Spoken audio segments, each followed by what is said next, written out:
store, 7-Eleven, or kung sino po yung pinakamalapit na tindahan po dyan. Magtanong-tanong kayo, marunong naman po siguro kayo bumasa, tama? Sir, kabalo ako magbasa sir, pero gamay lang kay way man ko ka wala man ko katapos elementary sir. Balik dito na lang sir ha. Magtanong-tanong na lang po kayo dyan sa may tindahan, sari-sari store, no?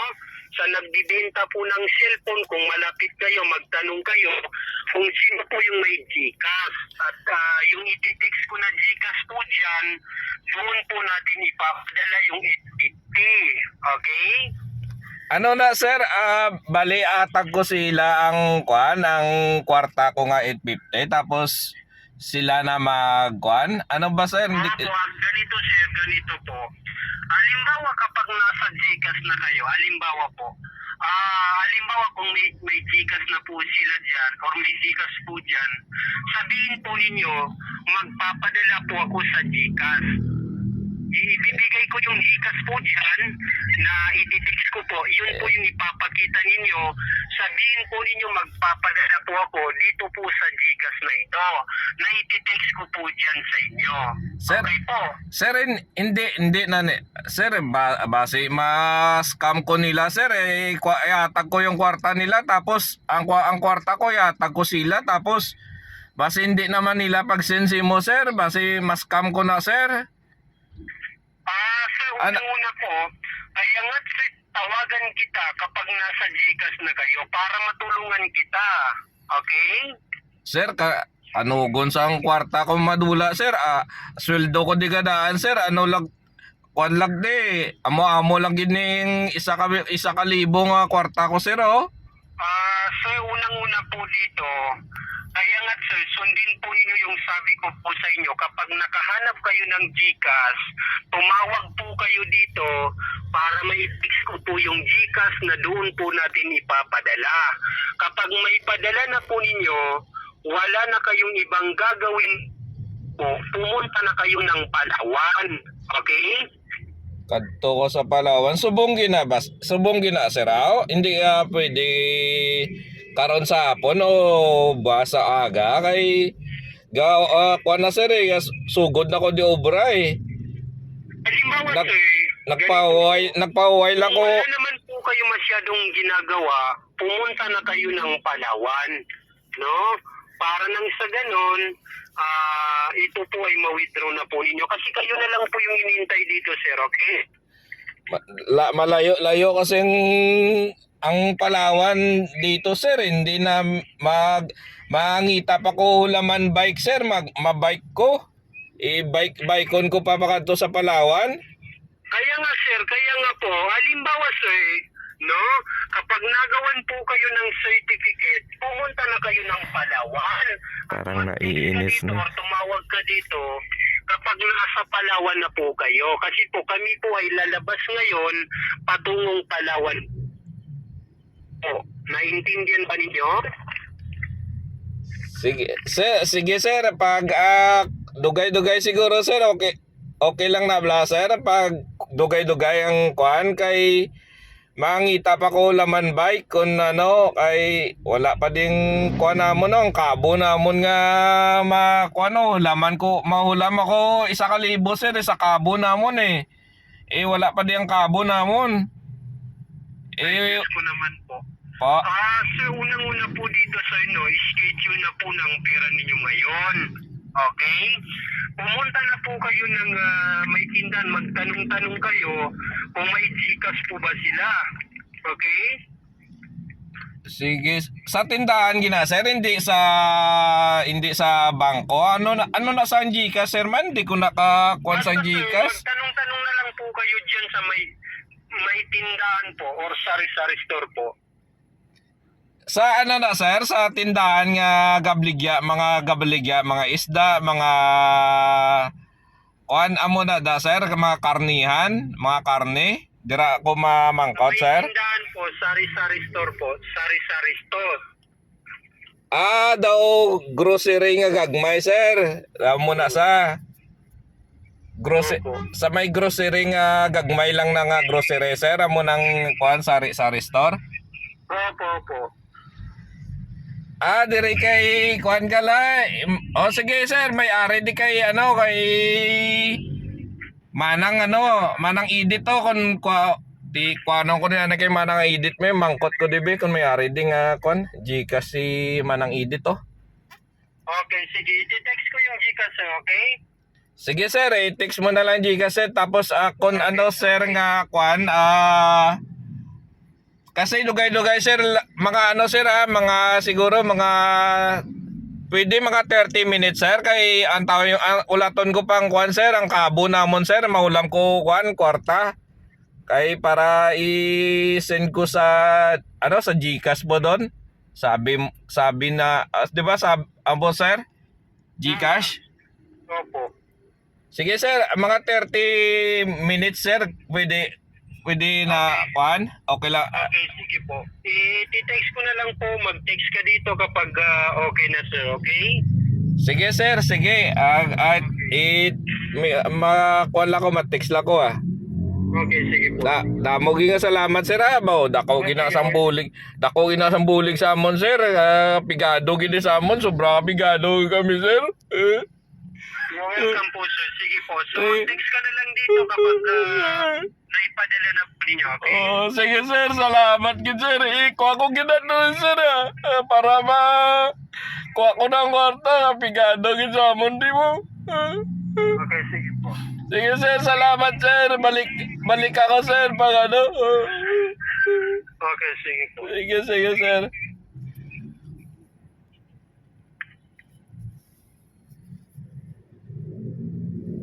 Kaya balikan natin mamaya. Biyahe muna tayo, wala tayong kita. Biyahe muna tayo. Ito sa. Yan. Biyahe muna tayo. Shout out sa ODB family. San Mateo yan, San Mateo Rizal. Mga boss, balikan natin siya. Kaka-drop ko lang ng 5.9. Balikan na. Araw. Naka 9 na tawag na siya Ang kulit. Akala niya mauto niya tayo. tawagan natin siya. Yan may text pa Bakit daw hindi kayo makasagot sir? Ayan. Tawagan natin mga boss, tawagan natin. Wait lang. Natin para alam yung mga scammer na yan. Shout out sa scammer na to to lumang estilo mo na to.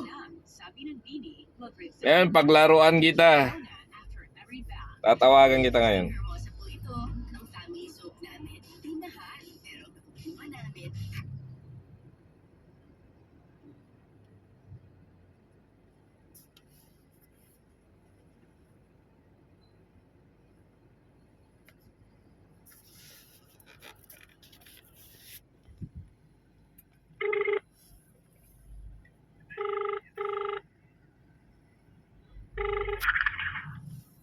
Sir.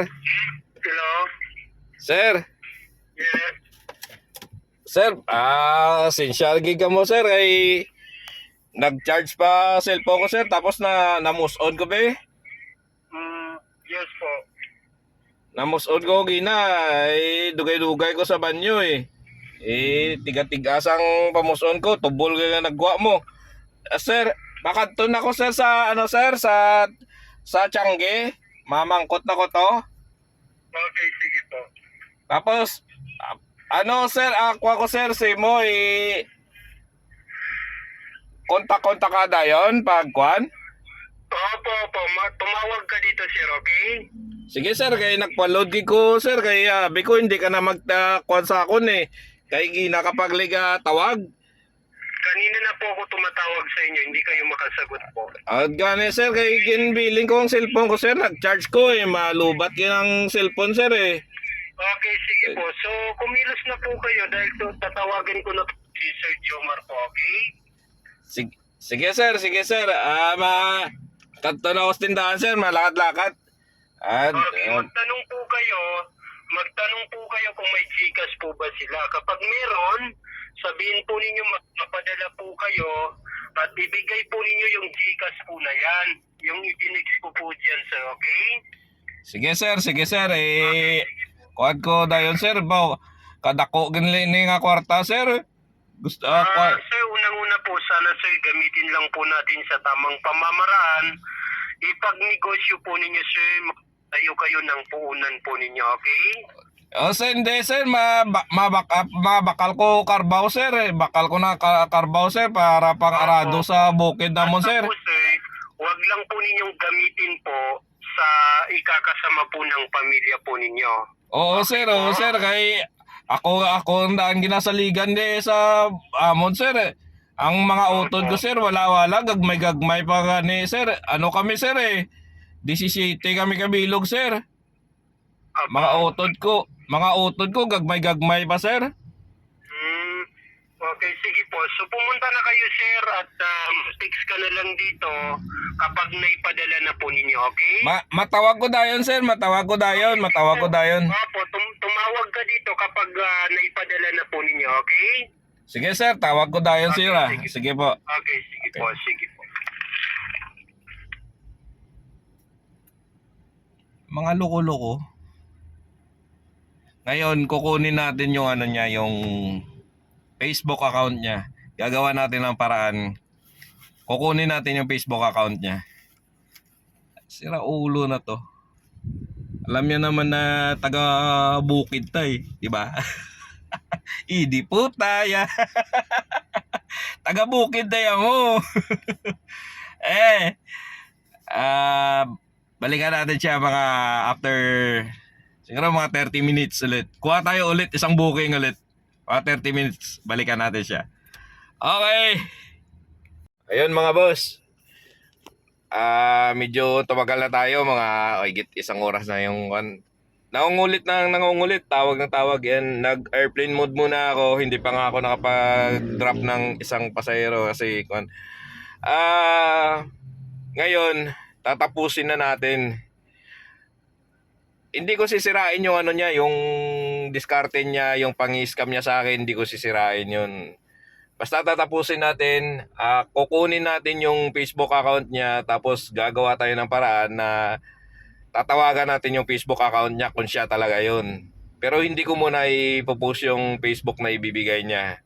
Kasi baka ginamit niya lang pangalan, ibang tao yun, di ba?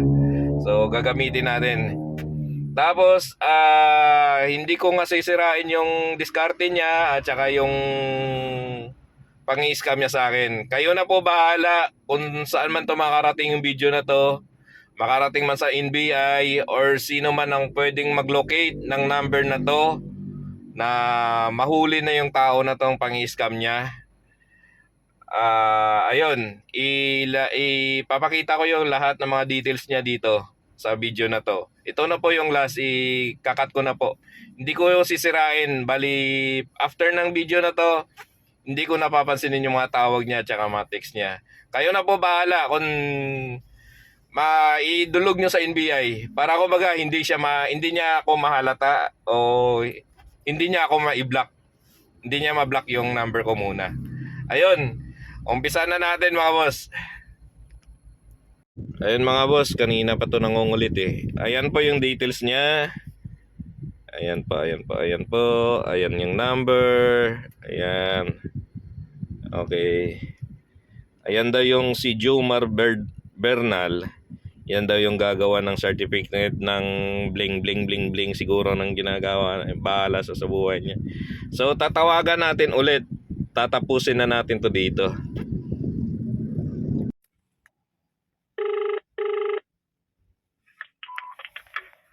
Sir, Hello?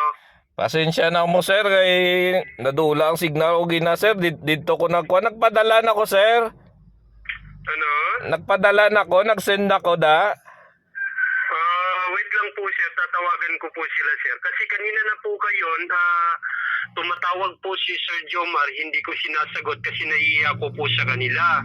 Sir, pasensya gid sa inyo sir kay ang ginkuanan ko nga tindahan gina sir, medyo malayo at saka tawag nito, wala kasi signal ang ilang lugar dito sa babaw.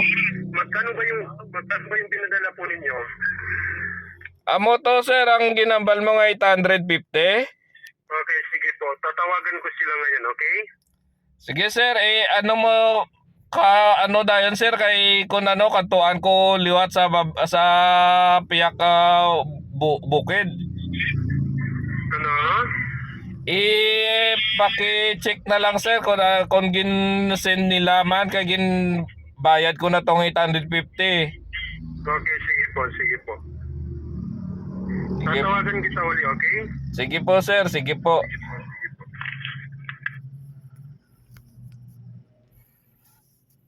Tumatawag na. Yan. Matawag. Ayan. Hello, sir? Hello, sir? Hello po. Sir, hello po. Paki-check daw ulit, sir. Paki-check daw po. Wala pa pong dumating, sir. Paki-check na po. Wala pa, hindi pa nakaabot na, sir? Hindi pa po, sir. Hindi pa po.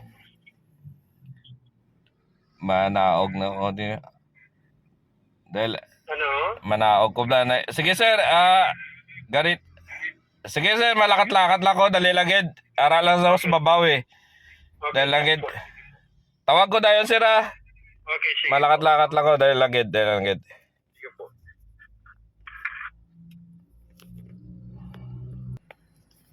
O, balikan natin siya. Ito na.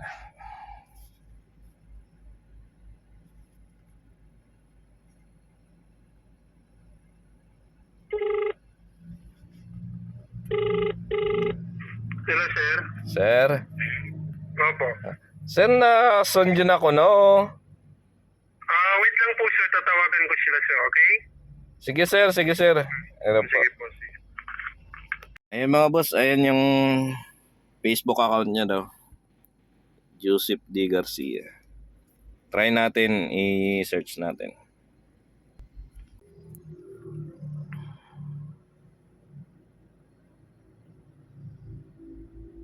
Ayan mga boss, minisage na natin. Antayin natin yung reply. Kung mag-reply at saka sumakay siya, alam niya yung transaction namin ng scammer. So ibig sabihin, siya yung scammer. Pero kung hindi niya alam yung transaction, hindi siya yung scammer. Ginamit lang yung profile niya at saka yung pangalan niya. Iba po. Nag-reply mga boss. Oh. Ayan siya.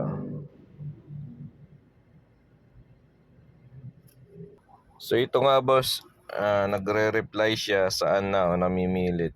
So hindi ko nakakausapin to, baka makahalata. Ayan, kawawa naman yung tao na to, kawawa naman yung mukha na to. Ewan ko lang kung siya mismo yan o hindi. So ayaw niya makipag-video call. Ayan, hindi ko na siya pipilitin kasi kung pipilitin ko pa makipag-video call dito, makakahalata na siya. So hanggang doon lang po mga boss ha. Ayun mga boss, hanggang doon na lang po. Kayo na po bahala mga boss kung saan man makakarating to. Pero kawawa yung ginagamit nilang tao. Lalo na yung picture na to. Or kung siya naman talaga to, ay depende kung ano. Tapos yung pangalan, di po ba? Basta nandun na po yung details, ilalagay ko na lahat. Kayo na po bahala. Sana po matigil na yung pang-i-scam niya nito. Po. Ingat po mga boss sa mga ganyang estilo ng mga tao. Kunyari, nararapol yung number nyo, nabubunot, copy ko, PCSO, yan yung mga ginagamit nila eh. So, ayun, ingat-ingat po tayo lahat mga boss. Maraming salamat po sa inyo mga boss. Sana makakarating po at matigil na po yung kalokohan niya sa mga tao. Salamat po mga boss.